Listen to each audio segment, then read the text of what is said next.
Hi friends, இன்றைக்கி நம்ம try cook டேஸ்ட்டில் என்ன பார்க்க போகிறோன்னா புளியோதரை ரெசிபி. ஆனால் அதில் என்ன ஸ்பெஷாலிட்டினா, கோவிலில் நம்ம சாப்பிட்ற டேஸ்ட்டில் ட்ரை பண்ணியிருக்கேன். எந்த கோயில் போனாலுமே நம்ம புளியோதரை ரெசிபி சாப்பிட்றப்போ ஒரு டிஃப்ரெண்ட் டேஸ்ட் கிடைக்கும். ஸோ அந்த டேஸ்ட்டில் நான் ட்ரை பண்ணியிருக்கேன். நீங்களும் வீட்டில் ட்ரை பண்ணி பார்த்துட்டு டேஸ்ட் எப்படி இருக்குன்னு கீழே கமெண்ட் பண்ணுங்கள்.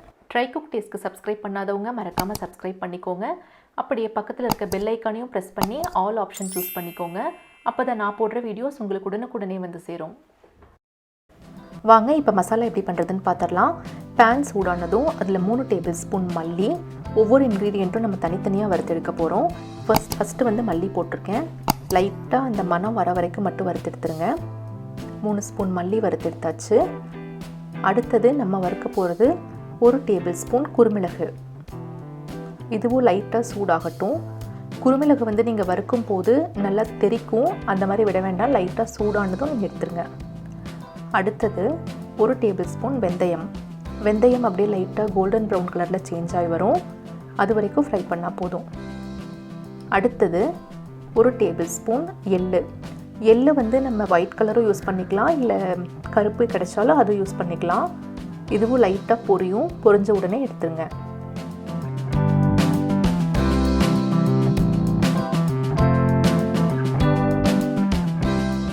அடுத்தது காரத்துக்கு ஒரு 15 வரமிளகாய் நான் போட்டிருக்கேன். 100 கிராம் புளி ஊற வச்சுருக்கேன், அதுக்கு 15 வரமிளகாய் போட்டிருக்கேன். உங்களுக்கு காரம் அதிகமாக வேணும்னா வரமிளகாய் வந்து அதிகம் பண்ணிக்கோங்க. லைட்டாக ஃப்ரை ஆனதும் எடுத்துடலாம். இப்போது இந்த வறுத்து வச்ச மசாலா பொருள் எல்லாம் நல்லா ஆறட்டும். அது ஆறுற டைமில் நம்ம புளி தண்ணியை கொதிக்க வச்சிடலாம். 100 கிராம் புளியை 1 மணி நேரம் ஊற வச்சு நல்லா கரைச்சி வச்சுருக்கேன். ஒரு பேனில் அந்த 100 கிராம் புளி தண்ணியை ஊற்றிக்கோங்க. அதில் அந்த புளி தண்ணிக்கு தேவையான அளவுக்கு கல்லுப்பு போட்டுக்கலாம். நான் ஒரு 1.5 டேபிள் ஸ்பூன் அளவுக்கு போட்டிருக்கேன். அதுக்கப்புறம் 1/2 டேபிள் ஸ்பூன் மஞ்சள் தூள் போட்டுக்கோங்க. இது எல்லாத்தையும் ஒரு டைம் நல்லா கலந்து விட்டுட்டு ஸ்டவ் ஆன் பண்ணி கொதிக்க விடுங்க. மசாலா பொருள் போடுறதுக்கு முன்னாடியே வந்து நம்ம இதை கொதிக்க வச்சிடணும், இல்லைன்னா அடிப்பிடிக்க பார்க்கும். இப்போது நம்ம வறுத்து வச்ச மசாலா பொருள் எல்லாம் நல்லா ஆறிடுச்சு. அதை ஒரு மிக்ஸி ஜாரில் ட்ரான்ஸ்ஃபர் பண்ணி பவுடராக அரைச்சிக்கோங்க.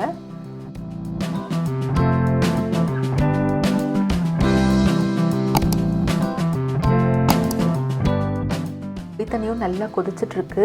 அது நல்லா சுண்டி வரட்டும், திக்காகட்டும். திக்கானதுக்கப்புறம் நம்ம இறக்கி வச்சிடலாம்.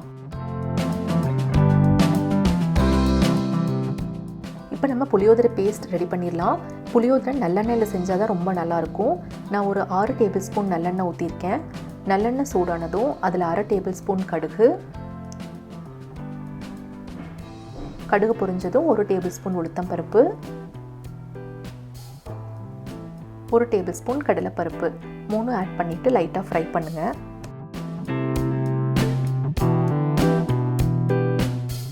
லைட்டாக ஃப்ரை ஆனதுக்கப்புறம் வறுத்த நிலக்கடலை 1 கப் சேர்த்துக்கலாம்.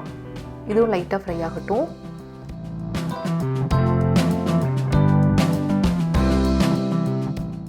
நிலக்கடலை லைட்டாக ஃப்ரை ஆனதும் நல்ல ஃப்ரெஷ்ஷான 1 கப் கருவேப்பிலை சேர்த்துக்கோங்க. கருவேப்பிலை சேர்த்தா புளியோதரை நல்ல வாசனையாகவும் இருக்கும், நல்ல ஃப்ளேவர்ஃபுல்லாகவும் இருக்கும்.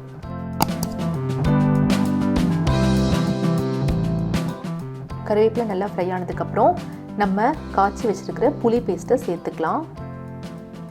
சிம்மில் வச்சுட்டு சேருங்க, சேர்க்கும்போது கொஞ்சம் தெறிக்க தான் செய்யும். புளி பேஸ்ட் சேர்த்துட்டு அது எல்லாத்தையும் நல்லா கலந்து விடுங்க. இப்போ பாருங்கள், எல்லாம் நல்லா கலந்து வந்துருச்சு. ஆல்மோஸ்ட் நம்ம பேஸ்ட் ஓரளவுக்கு ரெடி ஆகிடுச்சு. இப்போ நம்ம இந்த பேஸ்ட்டுக்கு டேஸ்ட் கொடுக்கக்கூடிய மெயின் இன்க்ரீடியண்ட் ஆட் பண்ண போகிறோம். நம்ம அரைச்சி வச்ச புளியோதரை மசாலா பொடியை சேர்த்துக்கோங்க. சேர்த்துட்டு நல்லா கலந்து விடுங்க. சிம்லேயே இருக்கட்டும். ஹை ஃப்ளேமில் இருந்துச்சு அப்படின்னா புளியோதரை மசாலா பொடி சேர்த்து நம்ம கலக்கும் போது அடிப்பிடிக்க பார்க்கும்.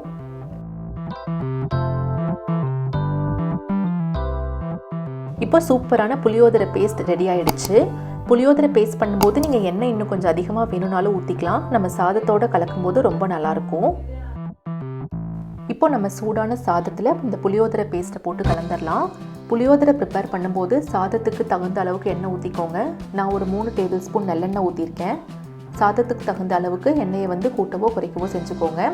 இப்போ நம்ம ப்ரிப்பேர் பண்ணி வச்ச பேஸ்ட் போட்டுடலாம். பேஸ்ட் போட்டு நல்லா கலந்து விடுங்க.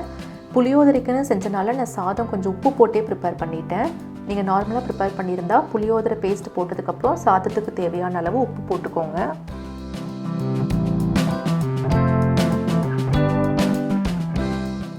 இப்போ சுவையான புளியோதரை ரெடி ஆயிடுச்சு. இந்த ரெசிபி நீங்கள் வீட்டில் ட்ரை பண்ணி பாருங்கள். கண்டிப்பாக எல்லாத்துக்கும் பிடிக்கும். இந்த ரெசிபி பிடிச்சிருந்தா லைக் பண்ணுங்கள். ட்ரை குக் டேஸ்ட்க்கு சப்ஸ்கிரைப் பண்ணுங்கள். உங்கள் ஃப்ரெண்ட்ஸ் அண்ட் ஃபேமிலிக்கு ஷேர் பண்ணுங்கள்.